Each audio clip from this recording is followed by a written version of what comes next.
नमस्कार, टुडे न्यूजमा स्वागत छ। म एन्जल। सुरु गरौँ जयनगर जनकपुर धाम कुर्था रेल सेवा आइतबारदेखि विस्तार हुने प्रसङ्गबाट। जयनगर जनकपुर धाम कुर्था रेल सेवा विस्तार आइतबारदेखि हुने भएको छ। भारतको जयनगरदेखि जनकपुर धामको कुर्था हुँदै महतभङ्गा नगरपालिकाको बिजलपुरासम्म रेल सञ्चालन हुने भएको छ। झन्डै 24 वर्ष पूर्व महोत्तरी जिल्लाको बिघी नदीमा रहेको रेलको पुल बाढीमा क्षतिग्रस्त भएपछि सेवा बन्द भएको थियो। भारतमा शासक रहेको अंग्रेजले महोत्तरी जिल्लाको जंगलबाट साखौको काठ डुबानीका लागि सञ्चालन गरेको रेल भारतको जयनगरदेखि महोत्तरीको बिजलपुरासम्मको 51 किलोमिटर दूरीमा सञ्चालन गरिएको थियो। रेल सेवा थप 17 किलोमिटर दूरीमा सञ्चालनका लागि शुभारम्भ गरिने नेपाल रेलवे कम्पनीका महाप्रबन्धक निरञ्जन झाले जनाएको छ। उनका अनुसार रेल शुभारम्भको लागि नेपाल सरकारको भौतिक पूर्वाधार तथा यातायात मन्त्री प्रकाश ज्वाला आउन लागेका छन्। सोमबारदेखि बिजलपुरादेखि जयनगरसम्म रेल सेवा नियमित सञ्चालन हुने उनले बताए। जयनगरबाट जनकपुर धामको कुर्थासम्म गत 2088 चैत 20 गतेदेखि 35 किलोमिटरमा रेल सञ्चालन हुँदै आएको छ। यसअघि न्यारो गेज रेलवे पनि बिजलपुरासम्म सञ्चालनमा थियो। कुर्था बिजलपुरा खण्डमा रेल सेवा सञ्चालन भएपछि ब्रोड गेज रेलको लम्बाइ 52 किलोमिटर पुग्नेछन्। रेलवे बिजलपुरासम्म सञ्चालनमा आउने भएपछि सञ्चालनको समयमा हेरफेर भएको झाले बताए। अब महोत्तरीको बिजलपुराबाट बिहान 7:30 बजे रेल जयनगरका लागि खुल्नेछ। जयनगर हुँदै जनकपुर धामबाट साँझमा बिजलपुराका लागि रेलवे प्रस्थान हुनेछ। कुर्थादेखि बिजलपुरासम्म 2वटा स्टेसन र 2वटा हल्ट छन्। अहिले पुराय जनशक्तिलाई व्यवस्थापन गरी सेवा विस्तार गरिएको उनले बताए। 114 जना नेपाली र 20 जना भारतीय विभिन्न पदमा कार्यरत छन्। निर्माण कार्य सम्पन्न भएको कुर्थाबाट बिजलपुरासम्मको रेलवे ट्र्याक गत जेठ 18 गते भारतीय railway company IRCON international company लिमिटेडका महाप्रबन्धक दीपक कुमारले नेपाल रेलवे कम्पनी लिमिटेडका महाप्रबन्धक निरञ्जन कुमार झालाई हस्तान्तरण गरेका थिए। रेलवे ट्र्याकका निर्माण सम्पन्न भएर हस्तान्तरण भइसके पनि बिजलपुराबाट बर्दिवाससम्मको रेलमार्ग निर्माणमा जग्गा अधिग्रहणमा समस्या देखिएको छ। जग्गा धनी र रेलवे कम्पनीबीच मुआवजाको विवाद समाधान हुन सकेको छैन। रेल सञ्जाललाई नेपालमा विस्तार गर्ने बारे नेपाल सरकार र भारत सरकारबीच सन् 2010 मा द्विपक्षीय सम्झौता भएको थियो। सोही अनुसार 2011 माघमा निर्माणको थालनी भएको थियो। विक्रम सम्वत 2078 चैत 19 गते तत्कालीन प्रधानमन्त्री शेरबहादुर देउवा र भारतीय प्रधानमन्त्री नरेन्द्र मोदीले संयुक्त रूपमा उद्घाटन गरेपछि चैत 20 गतेदेखि जयनगरबाट कुर्थासम्म नियमित रेल सेवा सञ्चालन भइरहेको छ। जयनगर कुर्था 35 किलोमिटर रेलवे मार्गमा अहिले दैनिक 2 पटक आउने र 2 पटक जाने गरेको छ। यात्रुको चाप बढ्दै गरेको नेपाल रेलवे कम्पनीले जनाएको छ। रेलवे सञ्चालनको 15 महिना बितिसक्दा पनि मालवाहक बोगी जोडिएको छैन। यात्रुले मात्र ओसार पसार गरेर रेल मुनाफा नआउने बताइन्छ। स्थानीय व्यवसायीहरूले रेलमा मालवाहक बोगी जोड्न पटक पटक माग गरे पनि रेलवे कम्पनीले व्यवस्था गर्दै आएको छ। रेल सञ्चालनबाट जनकपुर धाम आउने भारतीय पर्यटकको संख्या बढे पनि व्यवसायीहरूका लागि मालवाहक बोगीको व्यवस्था नहुँदा अपेक्षित लाभ लिन नसकेको बताइन्छ। रेल कम्पनीले मालवाहक बोगीको व्यवस्था नगर्दा यस भेगका व्यवसायीहरूका लागि माल ढुवानीमा सहुलियत नभएको जनकपुर धाम उद्योग वाणिज्य संघका पूर्व अध्यक्ष ललित शाहले बताए। विगतमा यस भेगका व्यवसायीहरूका लागि भारतबाट माल सामान ढुवानीको प्रमुख साधन रेल थियो उनले भने। तर 15 महिना भइसक्दा पनि मालवाहक बोगीको व्यवस्था नहुँदा व्यवसायीले माल ढुवानी महँगो भएको छ। रेलवेका प्राविधिकहरूका अनुसार हालको रेलमा मालवाहक बोगी जडान हुन सक्दैन। यात्रु ढुवानीका लागि मात्र बनाइएको रेल भएकाले मालवाहक बोगी जोड्न नमिल्ने भारतीय प्राविधिकहरूको कथन छ। मालवाहक बोगी अहिलेको रेलमा जोड्न सकिँदैन। इन्जिनियर विनोद ओझाले भने मालवाहक बोगीका लागि अर्को इन्जिन र बोगीहरू भएको रेल हुनुपर्छ।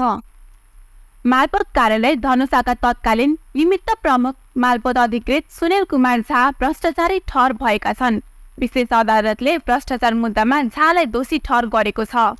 उनी 5 लाख रुपियाँ घुस सहित पक्राउ परेका थिए। सेवाग्राहीलाई घुसका लागि घर नजिकै भानुचोकमा बोलाएर रकम लिइरहेको अवस्थामा अख्तियारको टोलीले रकम सहित नियन्त्रणमा लिएको थियो।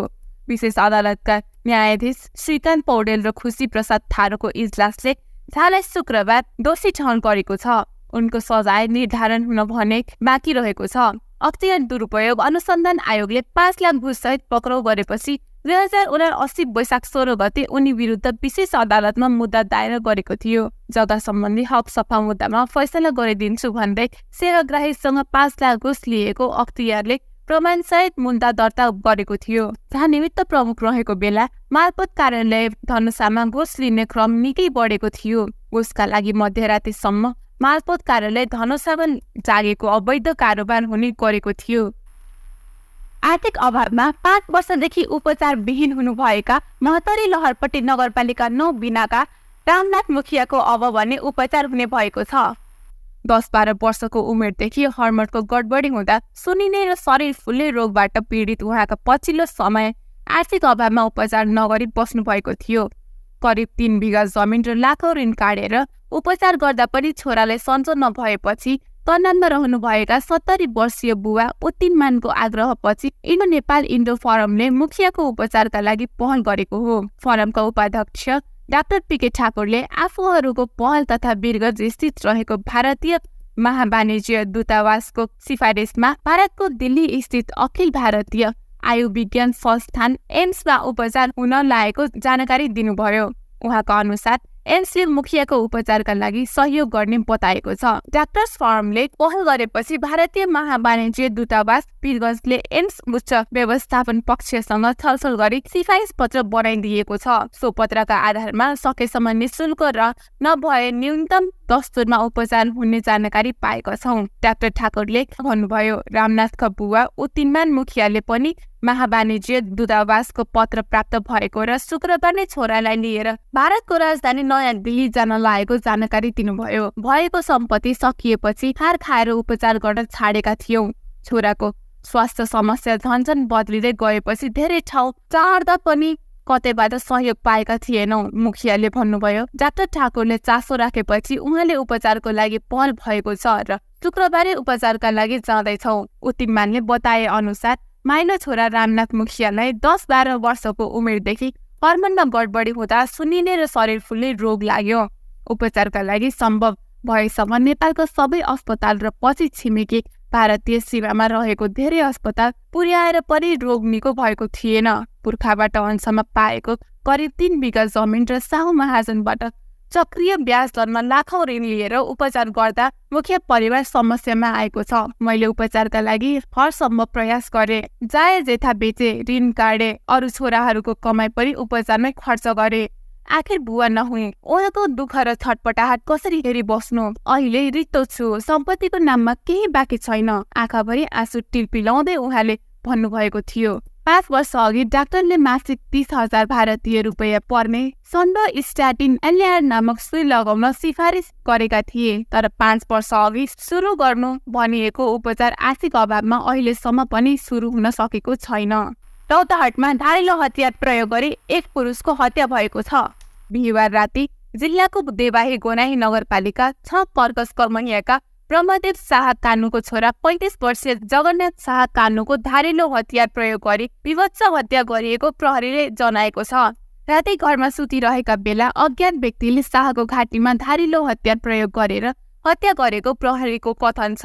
घाँटीमा धारिलो हतियार प्रयोग गरेर हत्या गरिएको अवस्थामा कानुको शव शुक्रबार बिहानै आफ्नै घरमा फेला परेको इलाका प्रहरी कार्यालय गडुराले जनाएको छ। जगन्नाथ शाहको हत्या कसले र किन गर्यो भन्ने बारे अझै खुली नसकेको र घटनाबारे तालिम प्राप्त कुकुरलाई समेत प्रयोग गरी गम्भीर रूपमा अनुसन्धान भइरहेको इलाका प्रहरी कार्यालय गडुराका प्रमुख एवं प्रहरी नयाँ उपरीक्षक ओम प्रसाद खन्नाले जानकारी दिए। शवको प्रादेशिक अस्पतालमा गौरमा पोस्टमार्टम गरिएको र पोस्टमार्टमको रिपोर्ट आएपछि मात्र घटनाको वास्तविकता पत्ता लाग्ने प्रहरी नयाँ उपरीक्षक खन्नाले बताए। यसैबीच जगन्नाथ शाह कानुको हत्यामा संलग्न रहेको आशंकामा उनकी पत्नी चन्दा देवी पक्राउ परेकी छन्।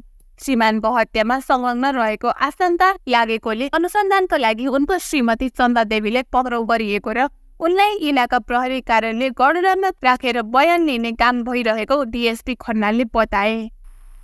बाराको निजगढ नगरपालिका 9 का मनिला गौतमले सहकारी संस्था र व्यक्तिको करोडौं रुपैयाँ ठगी गरेर फरार भएकी छन्। सहकारी संस्थाको माध्यमबाट विभिन्न समयमा शेयर सदस्यको रूपमा ऋण लिई सोको सारा ब्याजी नतिरी सम्पर्कविहीन भएको जनाइएको छ। हिमचुली साना किसान कृषि सहकारी संस्था, समाधान बचत तथा ऋण सहकारी संस्था, अन्नपूर्ण बहुउद्देश्यी सहकारी संस्था लगायत 16वटा संस्थाबाट 47,50,000 र 32 जना विभिन्न व्यक्तिहरूबाट 4,06,65,000 गरी जम्मा 4,54,15,000 ठगी गरी गौतम फरार भएकी निजगढ नगरपालिकाका प्रमुख प्रशासकीय अधिकृत राजमार्गी निरौलाले जानकारी दिए। संस्था र व्यक्तिहरूले गौतमको विरोधमा ठगी गरेको उजुरी न्यायिक समितिमा दर्ता गराएकोमा यस कार्यालयबाट सत्य तथ्य बुझ्दा गौतमले 100 रुपैयाँ ठगी गरी हाल फरार भएकी भनेर प्रमाणित पत्र जिल्ला प्रहरी कार्यालयको नाममा जानकारी गराएको प्रमुख प्रशासकीय अधिकृत निरौलाले भने। पटक पटक ती महिलालाई बोलाउनका लागि फोन गर्दा समेत फोन नलागेपछि प्रहरीले जानकारी गराएको नगरपालिकाको कार्यालयले जनाएको छ। असार 26 गते संस्था र व्यक्तिहरूले अलग अलग मनिलाको नाममा ठगी गरेको उजुरी दिँदा सो उजुरीमा छानबिन गर्दै जाँदा उनी 2079 फागुन 25 गते युए गएको जानकारी आएको हुँदा उनीमाथि कार्यवाही प्रक्रिया अगाडि बढाउन प्रहरीको नाममा नगरपालिकाले पत्राचार गरेको छ। सरकारले मिटर ब्याजीहरूको समस्या समाधान गर्नका लागि आयोग मार्फत देशभरिका जिल्ला प्रशासन कार्यालयहरूमा उजुरी लिई समस्या समाधान गर्ने गरेको भए पनि त्यस्ता ठगीका मुद्दाहरूलाई पनि प्राथमिकतामा राखेर समाधान गर्नुपर्ने पीडित कल्पना खरेलको कथन छ। साह्रो गाह्रो हुँदा दुःख पर्दा सहकारीमा जम्मा गरेको पैसा एकमुष्ट निकालेर कुनै प्रगतिका काम गर्ने सपना बोकेर रकम जम्मा गर्दै गरेका थिए। तर ती आइमाईले यसै म लगायत थुप्रै जनाको पैसा लिएर फरार हुँदा मेरो सपना अधुरो रहन गएको हो।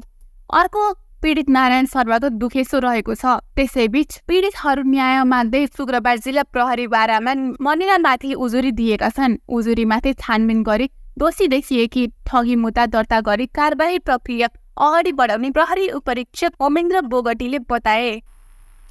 हस्त टुडे न्युजमा अहिलेको लागि यति नै। फेरि अर्को समाचार लिएर पुनः उपस्थित हुनेछौँ। हेर्दै गर्नुहोस् टिभी टुडे जनकपुर। नमस्कार।